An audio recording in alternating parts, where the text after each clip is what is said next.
ஆண்டவராகிய இயேசு கிறிஸ்துவின் நாமத்தில் காலை வாழ்த்துக்கள். இன்றைய மன்னா, நீ அதை மேன்மைப்படுத்து, அது உன்னை மேன்மைப்படுத்தும். நீ அதை தழுவிக்கொண்டால் அது உன்னை கனம் பண்ணும். நீதிமொழிகள் 4:8. எதை மேன்மைப்படுத்தணுமா?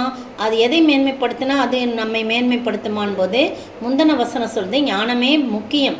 ஞானத்தை சம்பாதி. எண்ணத்தை சம்பாதித்தாலும் புத்தியை சம்பாதித்துக்கொள். ஞானத்தை சம்பாதி, புத்தியும் சம்பாதி என்று சொல்லி 5ஆம் வசனத்திலையும் சொல்லப்பட்டிருக்கு. அதை விடாதே, அது உன்னை தற்காக்கும், அதன் மேல் பிரியமாயிரு, அது உன்னை காத்துக்கொள்ளும் அப்படின்னு சொல்லி ஞானத்தை குறித்து சொல்லப்பட்டிருக்கு. சங்கீதம் 111:10. எது ஞானம்? கர்த்தருக்கு பயப்படுதலே ஞானத்தின் ஆரம்பம் என்று சொல்லப்பட்டிருக்குது. அது மட்டும் இல்லை, யோபு 28:28 பார்த்தீங்கன்னா யோபுல அதை சொல்லப்பட்டிருக்கு. என்ன சொல்லப்பட்டிருக்குன்னா, யோபு 28:28 வாசிக்கிறேன் பாருங்க. மனுஷனை நோக்கி, இதோ ஆண்டவருக்கு பயப்படுதலே ஞானம், பொல்லாப்பை விட்டு விலகுவதே புத்தி என்று சொல்கிறத நம்ம பார்க்குறோம். அது மட்டும் இல்லை, பிரசங்கி 7:12 பார்த்தீங்கன்னா, பிரசங்கி 7:12 ஞானம் கேடகம், திரவியமும் கேடகம், ஞானம் தன்னை உடையவர்களுக்கு ஜீவனை தரும். இதுவே அறிவின் மேன்மை. பார்த்தீங்களா? இதை தான் மேன்மை பாராட்டணும். சுதந்திரத்தோடு ஞானம் நல்லது, சூரியனை காண்கிறவர்களுக்கு இதில் பிரயோஜனம் உண்டு என்று சொல்லி சொல்லப்பட்டிருக்கு. பாருங்கள், ஞானத்தை குறித்து எவ்வளோ சொல்லப்பட்டிருக்கு. ஞானம் நன்மை உடையவர்களுக்கு அது ஜீவனை தரும் என்று சொல்லி சொல்லப்பட்டிருக்கு. அது மட்டும் இல்லை, 1 ராஜாக்கள் 4ஆம் அதிகாரம் 30ஆம் வசனத்தில் பார்த்தீங்கன்னா, அங்கு பாருங்கள் என்ன சொல்லப்பட்டிருக்குன்னா, சாலமோன் ராஜாவான போது சொப்பனத்தில் ஆண்டவர் தோன்றி, உனக்கு என்ன வேணுமோ கேளு அப்படின்னு சொல்லி சொன்ன உடனே அவன் என்ன செய்கிறாரு, ஞானத்தை கேட்குறார். அப்போ அந்த ஞானம்தான் ரொம்ப, அந்த இது ரொம்ப ஆண்டவருக்கு பிடிச்சிருந்துச்சு. அந்த ஜபம் இவ்வளோ பெரிய ஜனங்களுக்கு ஆடுறதுக்கு எனக்கு ஞானம் வேணும் அப்படின்னு சொன்னோன்னே அந்த ஜபத்தை அவர் கேட்டு, ஞானம் மட்டும் இல்லை, அவர் கேட்ட ஞானத்தையும் கேட்காத செல்வம் கனம் எல்லாத்தையும் அவனுக்கு கொடுக்குறான்.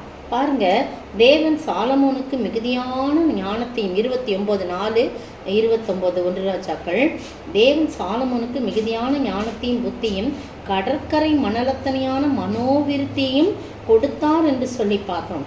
நீங்களும் நானும் ஆண்டவரையே ஞானமாய் கொள்ளும்போது ஆண்டவர் நமக்கு பெரிய கிருபைகளை கொடுப்பார், அந்த மனோவிருத்தியை கொடுப்பார். அந்த ஞானத்தை நாம் எண்ணத்தை சம்பாதித்தாலும் நீ ஞானத்தை சம்பாதிப்பா அப்படின்னு சொல்லப்பட்டிருக்கு.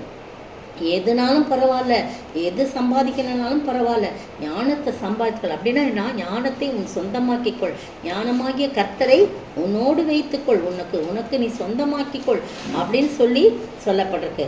அந்த நீதிமொழிகள் 4ஆம் அதிகாரத்தில் ஞானத்தை குறித்து நிறைய பிள்ளைகளுக்கு புத்தி சொல்கிறத நம்ம பார்க்குறோம். என்னத்தை சம்பாதிச்சாலும் பரவாயில்லப்பா, நீ ஞானத்தை சம்பாதி, அந்த ஞான மார்க்கத்தை நான் உனக்கு போதித்தேன், செவையான பாதைகள் உன்னை நடத்தினேன் அப்படின்னு சொல்லி புத்திமதியை உறுதியாக பற்றிக்கொள், அதுவே உனக்கு ஜீவன் என்று சொல்லி நிறைய காரியம் சொல்லப்பட்டிருக்கு. எனவே பிரியமானவர்களே, நீங்களும் நானும் கர்த்தராகிய கிறிஸ்துவே நமக்கு ஞானமும் எல்லாவற்றுக்கும் எல்லாமா இருக்கிறார்.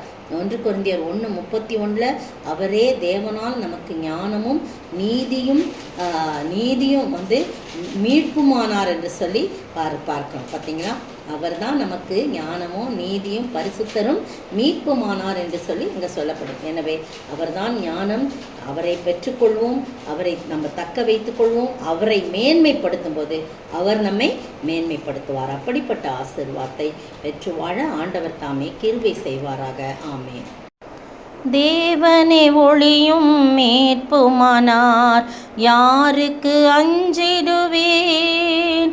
அவரே என் வாழ்வின் ஞானமானார், யாருக்கு பயப்படுவேன்? அவரே என் வாழ்வின் ஞானமானார், யாருக்கு பயப்படுவேன்? இரத்த கோட்டைக்குள்ளே நான் நுழைந்து விட்டேன், இனி எதுவும் அணுகாது, எந்த தீங்கும் தீண்டாது. ஸ்தோத்திரிக்கிற ஆண்டவரே, துதிக்கிற ராஜா, என் வாழ்வின் ஒளியும் மீட்புமானீர். அது மட்டும் இல்லை, என் வாழ்வின் ஆண்டவரே தகப்பனே ஞானமானீர் ஆண்டவரே. அப்பொழுது நாங்கள் யாருக்கும் பயப்பட வேண்டியதில்லை, எந்த தீங்கும் எங்களை அணுக வேண்டியதில்லை ஆண்டவரே. இரத்த கோட்டைக்குள்ளே நாங்கள் நுழைந்து இருக்கிறோம். நீரே எங்களுக்கு ஞானமும் மீட்புமாய் இருந்து பாதுகாத்து வழிநடத்தலாம். ஆசீர்வதிங்க, காத்துக்கொள்ளுங்க. நாங்கள் இந்த ஞானமாகிய உம்மை நாங்கள் மேன்மைப்படுத்தும் போது நீர் எங்களை மேன்மைப்படுத்துவீர் என்ற நம்பிக்கையிலே எப்பொழுதும் காணப்பட உதவிசராக. இயேசுவின் நாமத்தில் பிதாவே, ஆமேன். நேற்றைய பதில், நீங்கள் புத்திரராய் இருக்கிறபடியினால் அப்பா பிதாவே என்று கூப்பிடத்தக்கதாக தேவன் தமது குமாரனுடைய ஆவியை உங்கள் இருதயங்களில் அனுப்பினார். கலாத்தியர் 4:6. இன்றைய கேள்வி, அப்போஸ்தலனாகிய பவுல் கலாத்திய சபையாரை நோக்கி எப்படி அழைத்து யார் உங்களிடத்தில் உருவாகும் அளவும் நான் என்ன செய்கிறேன் என்று கூறுகிறார்? அப்போஸ்தலனாகிய பவுல் கலாத்திய சபையை எப்படி அழைத்து யார் உருவாகும் அளவும் நான் எப்படி செய்கிறேன் என்று கூறுகின்றார்? என்ன செய்கிறேன் என்று கூறுகிறார்?